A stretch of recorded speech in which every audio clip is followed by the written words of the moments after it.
전후 좌우에 계신 여러분들과 우리 함께 이렇게 인사했으면 좋겠습니다. 예수님만이 우리 삶의 답이십니다. 이렇게 인사하겠습니다. 예수님만이 우리의 삶의 답이십니다.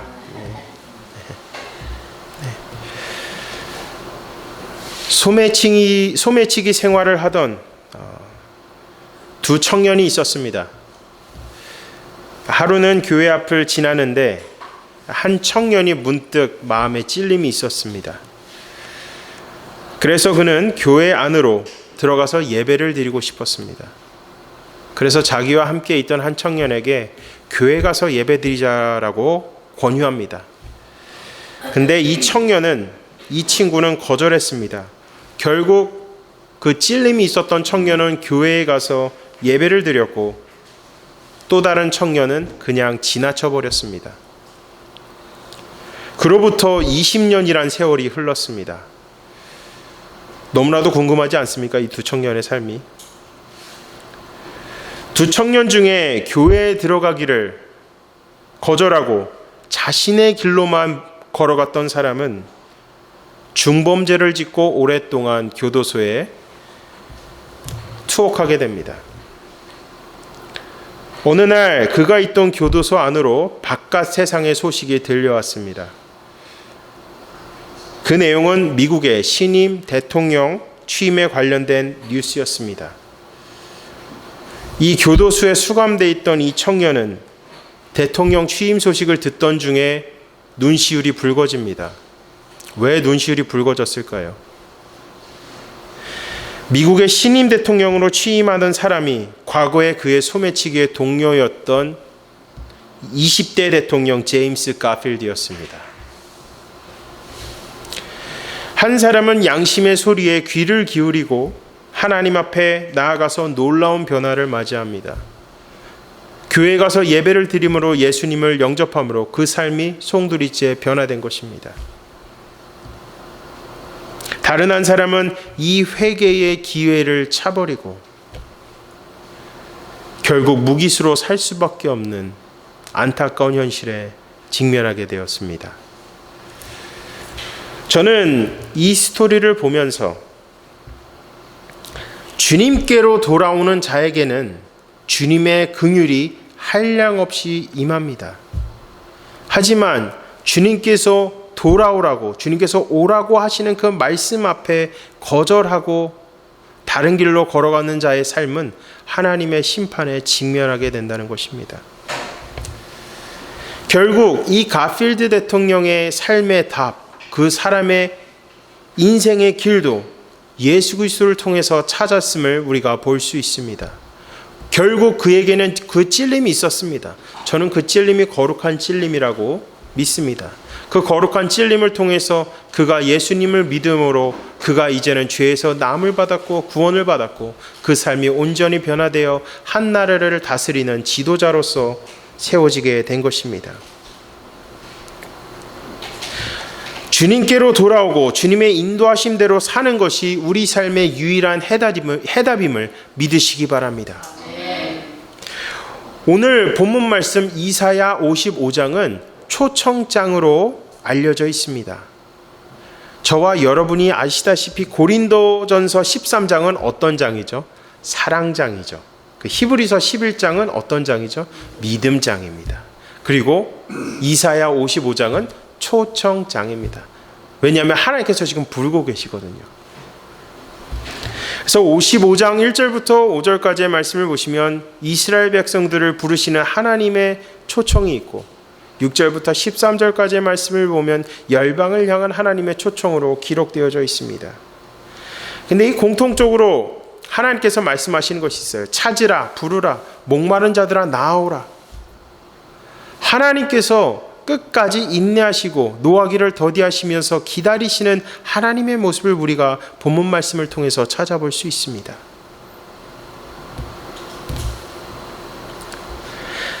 우리가 주님 앞에 주님께서 주님을 찾을 때, 주님께 부르짖을 때 주님께서는 우리를 용서하시고 우리에게 긍휼을 베풀어 주시고 우리의 길을 형통케 하신다고 말씀하고 있습니다. 이 말씀은 우리 신자들에게도 해당됩니다. 어둠에 있다가 예수님을 믿음으로 빛의 거함으로 구원받은 우리들도 신앙을 잃어버리지 않기 위해서 하나님 앞에 전적으로 나아가야 됩니다. 우리 하나님께서는 우리 모두가 기복이 있고 연약함이 있고 넘어질 것도 훤히 알고 계십니다. 그런데 하나님께서 우리에게 원하시는 가장 중요한 마음은 그럼에도 다시 하나님께로 마음을 돌이키라는 것입니다. 마음을 돌이킬 때 하나님의 긍휼이 임하고 하나님의 자비가 임하실 줄로 믿으시기 바랍니다.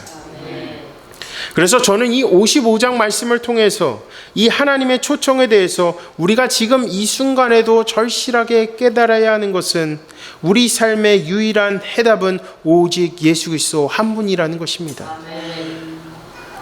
어디를 가도 여기를 가도 저기를 가도 우리에게 답은 주님이시라는 것입니다. 주님께 돌아오는 것도 인생의 답이고 주님을 신뢰하고 걸어가는 것도 인생의 답임을 우리에게 말씀하고 있습니다.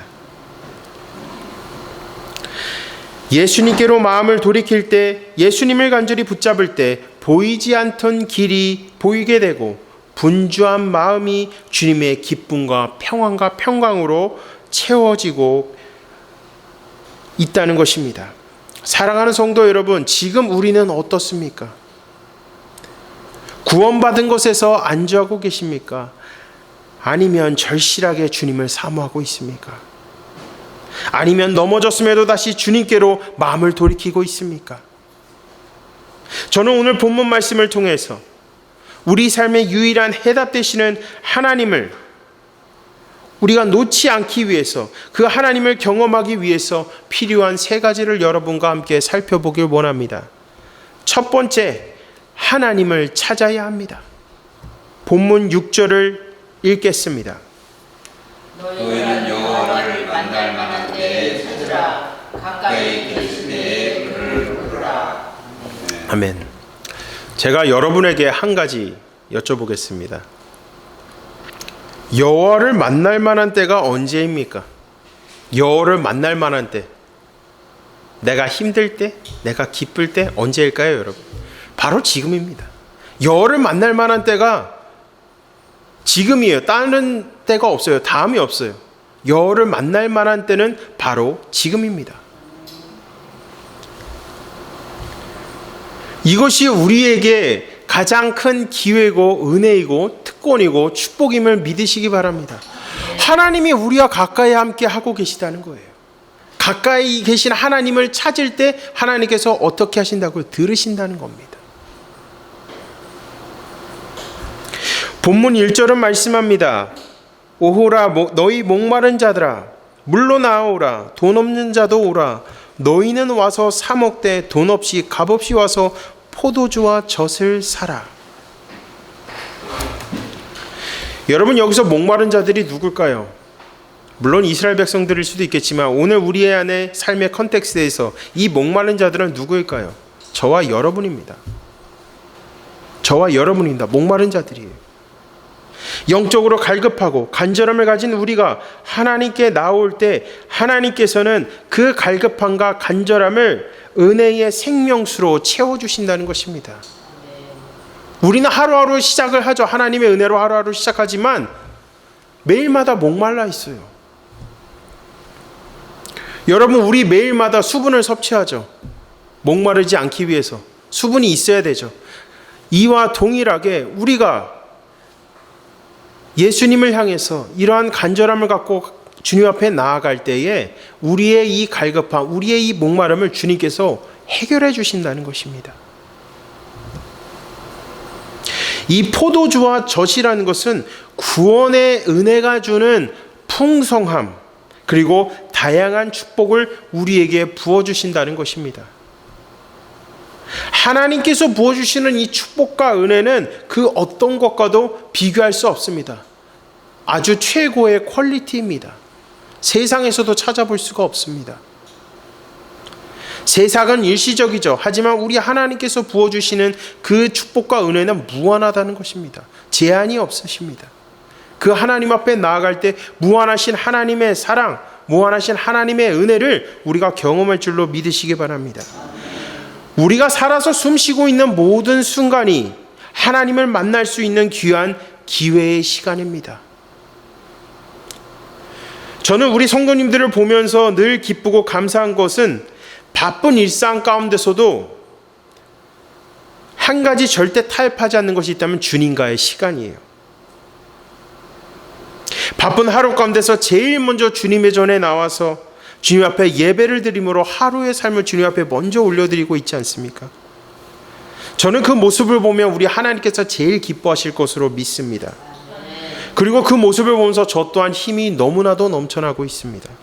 조그만 교회지만 함께 예배의 자리를 섬기시는 우리 목사님, 장로님, 권사님의 모습을 보면서 많은 힘을 얻고 든든합니다. 어디 하나 부럽지가 않아요. 너무나도 큰 힘을 얻고 도전을 받고 너무나도 마음이 든든합니다. 함께 기도의 자리를 사모함으로 나아가는 이 공동체 가운데 하나님께서 부어주시는 축복과 은혜를 통하여 천성을 향해 같이 나아갈 것을 간절히 소망합니다.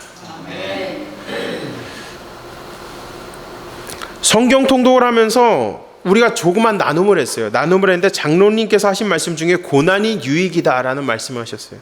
이 고난일 때 더욱 어떻게 하죠? 예수님을 붙잡고 사셨다고 말씀하실 때 우리가 고난일 때 하나님을 붙잡고 하나님을 부를 때 우리가 넘어져서 하나님을 부를 때 하나님께서는 하나님의 방식과 뜻대로 우리를 다시 일으키시고 더욱 좋은 길로 인도하신다는 것입니다. 그래서 하나님께서는 6절의 말씀에 우리에게 말씀하고 있는 거예요. 여호와를 만날 만한 때에 찾으라. 더 힘들수록 하나님을 찾으라는 것입니다. 그럴 때 하나님께서 역사하신다는 것입니다. 여러분, 이 신앙이라는 것은 밥 먹는 것과 똑같아요. 우리가 매 끼니를 건강하기 위해서 음식을 섭취하듯이 신앙도 마찬가지예요. 어제 하나님이 우리에게 주신 그 지혜와 은혜로 새로운 하루를 살아갈 수가 없습니다. 그렇게 되면 신앙이 안주하게 되는 겁니다. 우리의 영이 매일 살기 위해서는 말씀의 양식을 삶 가운데서 매일마다 섭취해야 하는 것입니다. 가까이 계실 때의 말씀을 우리는 마음속에 깊이 기억하고 마음속에 새겨야 합니다. 왜냐하면 우리 주님께서는 지금도 우리와 가까이 계시고 우리를 지키시고 보호하시기 때문입니다. 그리스도인에게 준 특권이란 것은 가까이 계신 그 하나님을 경험할 수 있다는 것입니다. 그 하나님을 경험하셔야 되지 않겠습니까? 특권이라는 것은 남용하는 것이 아니라 누려야 합니다. 이 말씀을 우리 마음속에 깊이 새기면서 신앙이 시들해지지 않도록 날마다 긴장해야 하는 것입니다. 순간에 신앙이 흔들려서 잡지 못한다면 미련한 다섯 처녀가 되어버립니다. 우리와 함께 하시고 가까이 계시는 하나님께 지금보다 몇 배의 간절함으로 붙잡고 부르짖을 때 주님께서 우리의 길을 여심을 믿으시기 바랍니다. 다른 거 찾아보지 마십시오. 이스라엘 백성들이 왜 하나님 앞에서 심판받았습니까? 자신이 지금 길이 보이지 않는다고 해서, 자신이 원하는 걸 지금 얻지 못한다고 해서 우상을 만들고 우상을 숭배하고 다른 걸로 자신들이 만든 독특한 자신만의 길로 걸어가다가 결국엔 하나님 앞에 심판을 받았습니다. 우리가 이 말씀을 통해서 또 한 가지 기억해야 되는 것은 하나님께서 우리를 지으셨죠. 그러면 하나님께서 우리의 삶을 정확하게 아시겠죠. 그렇기 때문에 우리는 하나님을 찾아야 하는 것입니다.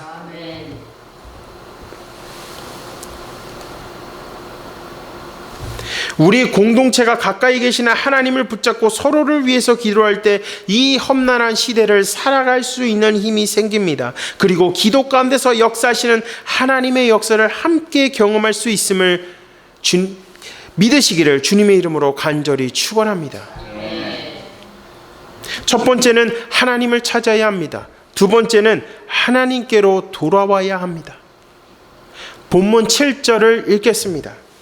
악인은 그의 일을 불의한 자는 그의 생각을 버리고 여호와께로 돌아오라. 그리하면 그가 긍휼히 여기시리라. 우리 하나님께로 돌아오라. 그가 너그럽게 용서하시리라. 아멘.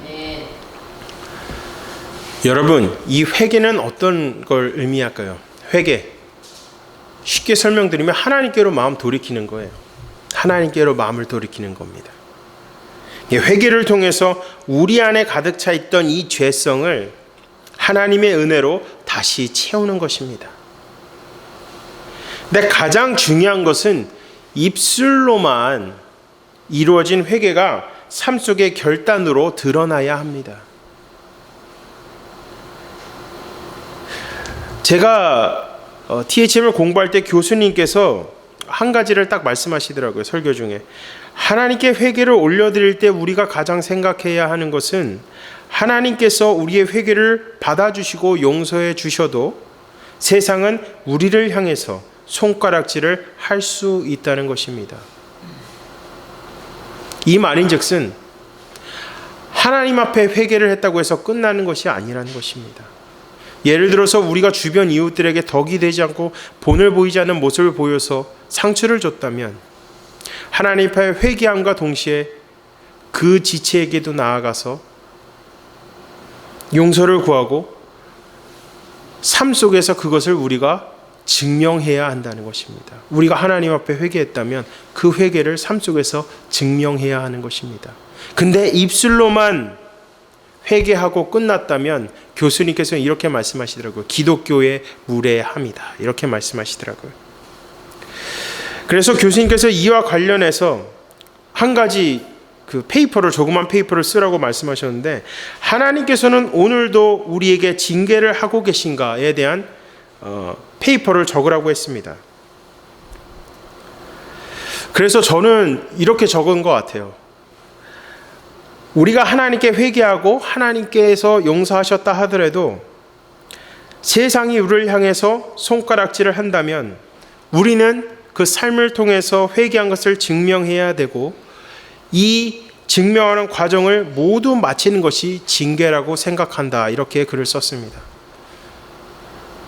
그러니까 결국에는 하나님께서 우리에게 삶 속에서 그 신앙이 증명되고, 그 신앙이 증명되는 모든 과정 속에서 직면한 그 어려움들을 하나하나 극복하며 나가는 것 자체가 우리에게는 하나님께서 주시는 오늘날의 징계라는 것입니다. 8절은 말씀합니다. 이는 내 생각이 너희 생각과 다르며 내 길은 너희의 길과 다름이니라. 여호와의 말씀이니라.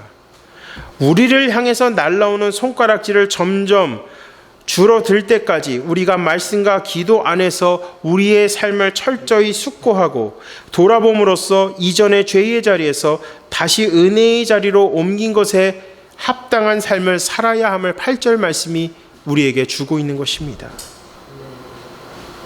여호와의 말씀, 너희의 생각과 내 생각이 다르다는 것은 하나님의 생각을 붙잡고 살아야 된다는 것입니다. 우리 안에 하나님의 생각이 있어야 된다는 것입니다. 하나님의 철저한 관점, 하나님의 기준을 갖고 우리가 살아가야 하는 것입니다. 하나님의 길과 생각과 그 부합한 삶을 살아야 되는 것이죠. 우리는 너무나도 연약합니다. 그래서 때로는 우리가 세상 것을 쫓아갈 때가 많습니다. 근데 그럼에도 우리 하나님께서는 우리의 죄를 돌이키고 회개할 때에 주님께서 우리를 용서하신다고 말씀하고 있습니다. 이것이 바로 하나님의 긍휼이라는 것입니다. 시편 86편 5절은 말씀합니다. 주는 선하사 사죄하기를 즐거워하시며 주께 부르짖는 자에게 인자함이 후하심이니이다. 하나님의 긍휼이라는 것은 토마스 왓슨이 이렇게 얘기해요. 하나님의 긍휼은 마치 태양이 빛을 비추는 것처럼 선을 베푸시는 속성을 갖고 계시다. 이렇게 말씀합니다. 여러분, 이 하나님의 긍휼을 묵상하면서 정말 우리 안에 그 은혜가 있어야 되는 것은 하나님께서는 노하기를 더디하신다는 거예요. 여러분, 이스라엘을 심판하실 때도 하나님께서는 정말 오랫동안 참으셨어요.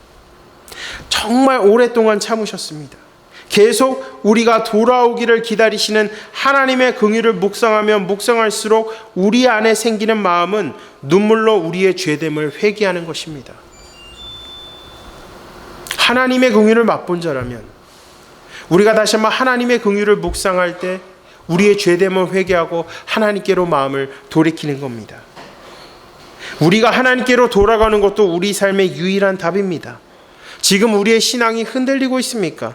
다시 마음을 잡고 주님께로 돌아오시기 바랍니다. 회개는 생명의 샘이며 생명수 되시는 주님께로 돌아가는 것임을 믿으시기 바랍니다. 주님께로 마음을 돌이킬 때 우리는 다시 살 수 있습니다. 신앙이 흔들리고 있습니까?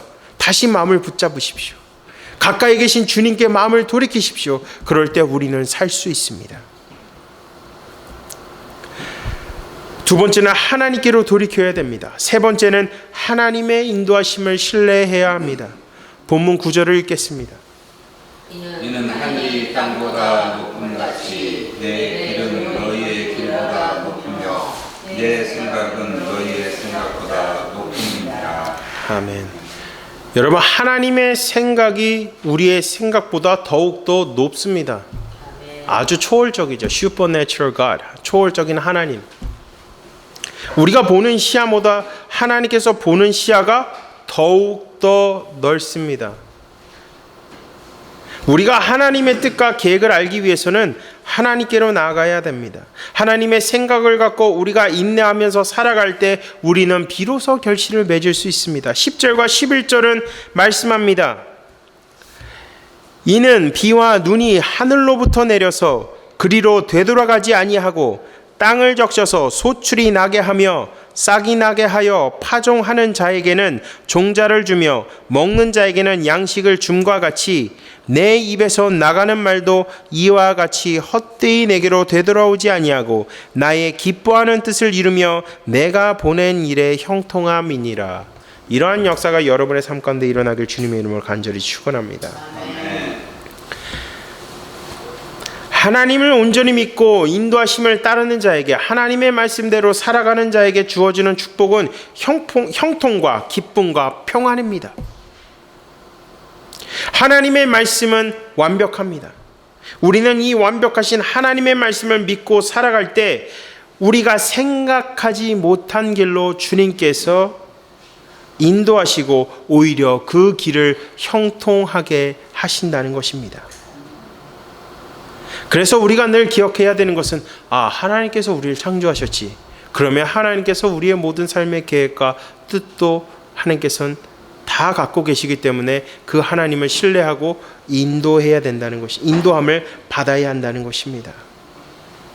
우리의 생각과 우리의 관점을 가지고 이 세대를 바라보는 것이 아니라 마치 여호수아 갈렙처럼 하나님의 관점을 갖고 약속의 땅을 바라봤을 때 그들의 삶을 형통하게 하신 것처럼 하나님의 인도하심을 믿고 따라가는 우리의 삶도 이와 동일하다는 것입니다. 12절과 13절은 말씀합니다. 너희는 기쁨으로 나아가며 평안히 인도함을 받을 것이요 산들과 언덕들이 너희 앞에서 노래를 바라고 들의 모든 나무가 손뼉을 칠 것이며 잣나무는 가시나무를 대신하여 나며 화석류는 찔레를 대신하여 날 것이라. 이것이 여호와의 기념이 되며 영영한 표징이 되어 끊어지지 아니하리라. 하나님을 찾고 하나님께로 마음을 돌이키는 자에게 주어지는 것은 기쁨과 평안입니다. 한번 주님이 주신 기쁨과 평안을 맛본 인생은 한 가지 확신이 우리에게 생깁니다. 우리가 절실하게 주님을 찾고 기도로 부르짖을 때 주님께서 우리를 의의 길로 인도하신다는 것입니다. 그리고 우리의 연약함을 하나님께 고백할 때에 우리의 죄성이, 이 가득한 죄성이 예수 그리스도의 보혈의 은혜로 채워지고 우리의 길이 보이지 않아도 최선을 다하며 하나님의 인도하심을 신뢰할 때에 홍해를 가는 역사, 요단강이 멈추는 역사가 우리 삶께 일어난다는 확신을 우리가 갖게 된다는 것입니다. 하나님을 매일 사모하고 찾으시기 바랍니다. 13절에 기록된 가시나무는 심판을 뜻합니다. 하지만 잣나무와 화석류는 기쁨을 상징합니다.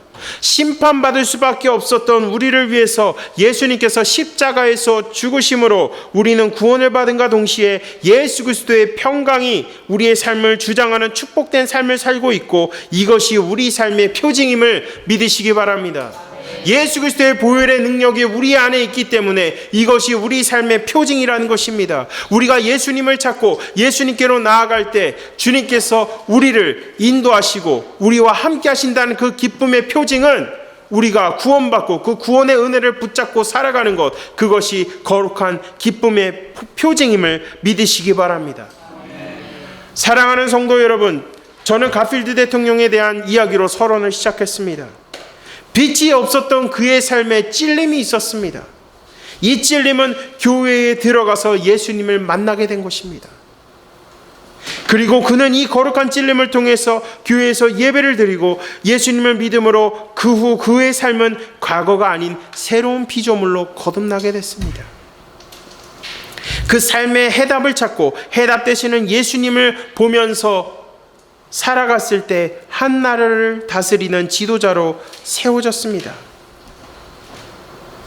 그가 그렇게 보이지 않던 그 인생길이 예수님을 통해서 길이 열리는 역사를 경험하게 된 것입니다. 우리 또한 예수 그리스도가 우리 삶의 해답이고 길이고 진리고 구원이심을 믿으시기 바랍니다.